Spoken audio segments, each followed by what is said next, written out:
Hello everyone, welcome back to my Let's Replay channel. Once again, this is Andrew T coming at you, and once again we'll be reviewing two games that I've played before. One is Darkest Dungeon, the other is Dungeons of Dredmor. Now we'll start with Dungeons of Dredmor because that one was the first one I did on my channel, so we'll go from there. Also, shout out to the person who commented on it just shortly after I put it up saying, hey, you should really include the music in there. Went back and watched it, and sure enough, there's no sound of the game anywhere. It's just my commentary over it, which is not bad considering how much I talk, but I would kind of like to have the sound of the game in there as well. So I'll be trying to fix that before my videos next week. But either way, let's go on with the review. Dungeons of Dredmor, just a nice, low cheap game, low price cheap game to get on GOG or Steam. It's a rogue game, so what that means.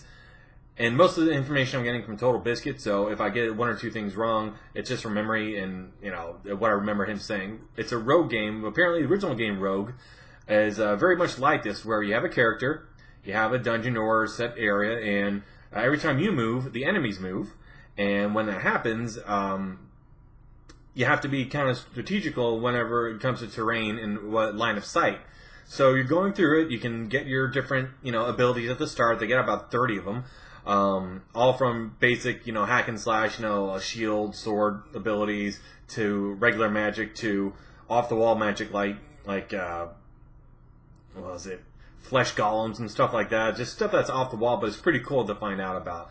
In my playthrough, I've been going through with after I finish my videos, it just looks like it's so much easier just to go with a straight warrior build on it because you don't have to worry about running out of magic. And some of the buffs you get on, especially on the sword, are almost unbeatable. So either way, it's really fun. It starts you out, you can have 3 different difficulties. So I got on the lowest one. But the further you go down, the harder it gets, no matter what difficulty you're on. So by the time you even get down to Dredmor at the very bottom, there's no guarantee that you're going to beat him, even with a buffed out, high stat, fully maxed out, fully kitted out inventory character that because I got to him one time when I was playing this seriously when it first came out, and I got wrecked, like absolutely wrecked. So that's one good thing about this game is the replayability is very, very high, just because you can choose 5 different skills, and like I said, there's about 30 to choose from, so there's a ton of possibilities and combos you can use with that.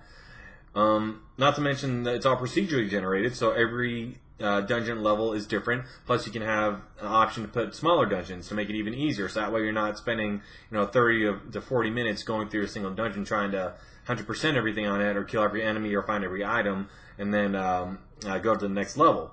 So, all in all, I'd say it's a really good pickup just for the fact that it's easy to download. It's easy to just pick up and play.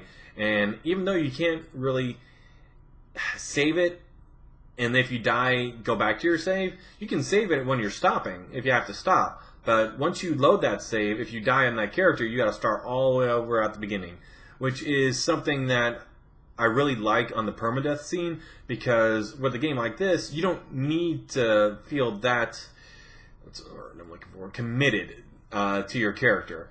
Because you can just roll another one, and you can roll the same stats, or not roll, but you can choose the same stats or choose different ones for the next playthrough, and you get better each time because you kind of get used to the enemies and what their characteristics are, how they attack. So you do get better as you go on, even if you die a couple times, and you get farther and farther, which is, from what I understand, like the original Rogue as well. So either way, it's a very, very good nostalgic game. It's decently old, and the graphics were never good on it when it came out, even though it was coming out in the era of like all these AAA releases. But it is definitely worth your time if you just want a nice action strategy / RPG / rogue game to just pick up and play whenever you want to, and put it down whenever you want to. So if I had to give it a score, just on my opinion, for replayability and just how much fun I'm still having with it, I'd probably give it around a 7. Just because it is that easy to pick up and put down. Just for the reason that I mentioned, I still enjoy it. I played the crap out of it even after I did my video, so that's the number one thing. The reason it's not higher or lower is that the graphics are, they are what they are. they're pretty low quality for it, but the thing that makes up for that is the procedural generation and the enemies and the replayability of it. So that's why it's not lower, is because all that kind of saves it. So definitely a good pickup if you're looking for something, and the price as well that you can get on GOG.com is fairly low as well. I think it's less than $5 now, or around $5. So either way, I'd give it a 7 out of 10 if I had to rate it now, just on nostalgia and replayability. Next game is Darkest Dungeon. This game is still being updated to this day. Because the reason I picked this one, I mentioned this in the video, is because on the co-optional podcast with Total Biscuit, Dodger, and Jesse Cox, Dodger was saying that she picked up it again because she was playing the Radiant difficulty, which I'd never heard before.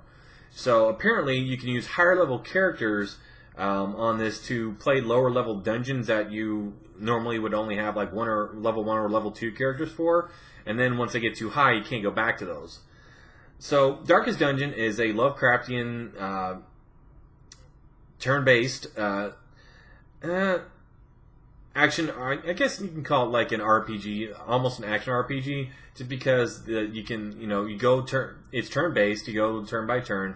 You have different stats you can level up, so the RPG elements are there, and also the whole story is about this one guy had a rich estate that was handed down to him. Apparently at the bottom of this estate, under mountains of earth and dirt, was this old temple that he opened up, and Cthulhu or something came out.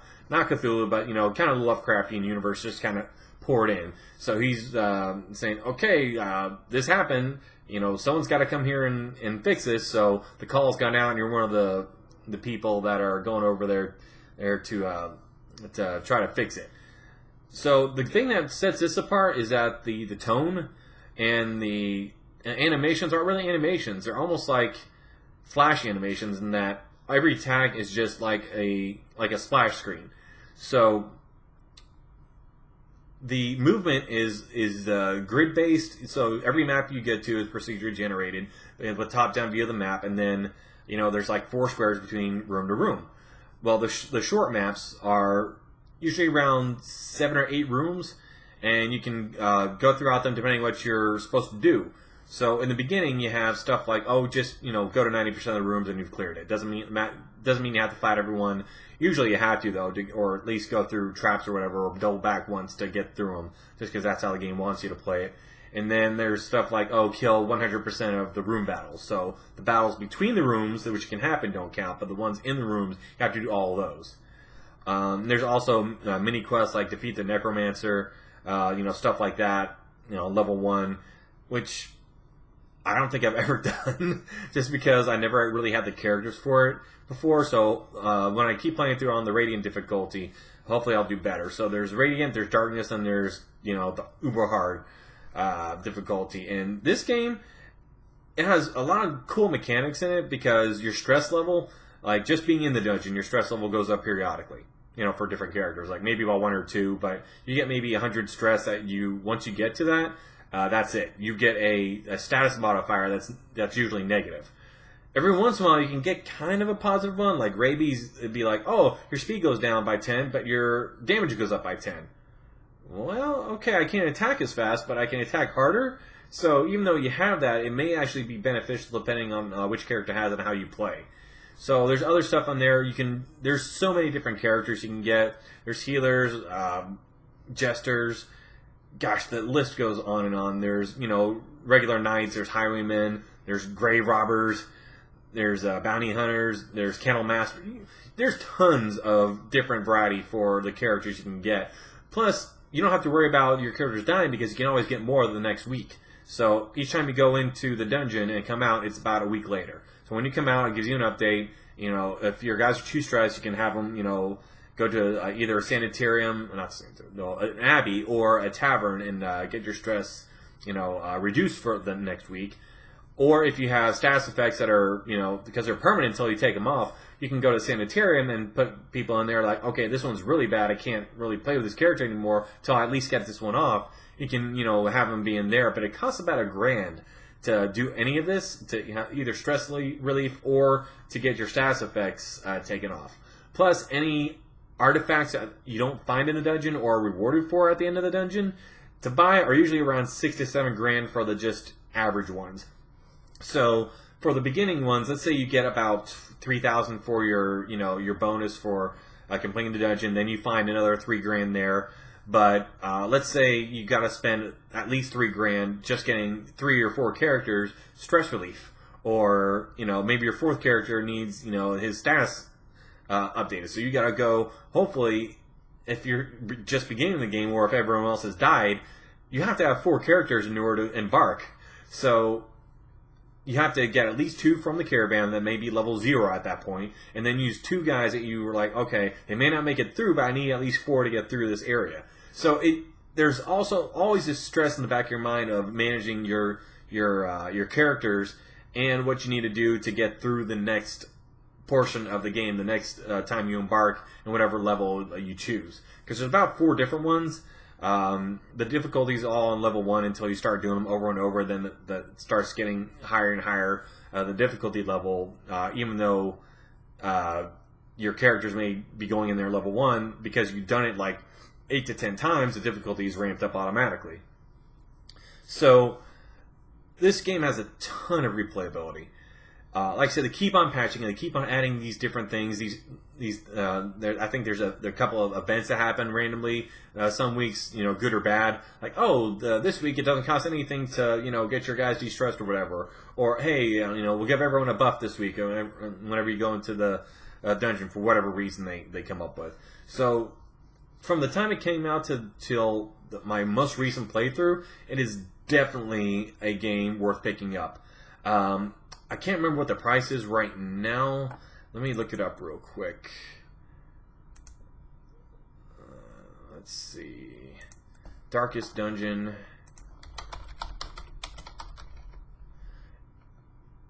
Let's see.